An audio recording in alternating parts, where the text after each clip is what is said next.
অর্থহীন পুরুষ আর সুন্দরবিহীন নারী শুধু গল্প আর কবিতাতেই গুরুত্ব পায়। যেই পুরুষের কাছে দিন শেষে অর্থ না থাকে, সেই পুরুষ কখনো কোনো মানুষের ভালোবাসা পেতে পারে না। যেই মেয়েটার সুন্দর নেই, সেই মেয়েটা কখনো সবার গল্পে গুরুত্ব পায় না।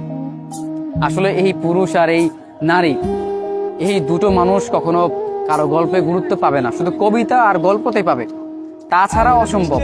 কিন্তু যদি আপনি ধরেন একটা ছেলে কিংবা একটা পুরুষ যদি সফল হয়, তাহলে সে সব জায়গায় গুরুত্ব পায়।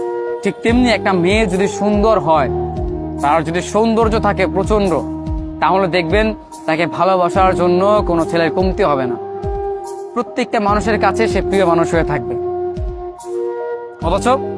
অথচ এই ছেলেটাই যদি প্রতিষ্ঠিত হতে না পারে, যদি অর্থহীন হয়, আর এই মেয়েটাই যদি সুন্দরবিহীন হয়, তবে দেখবেন কোনো মানুষের কাছে সে গুরুত্ব পাবে না, কোনো মানুষ তাকে ভালোবাসবে না।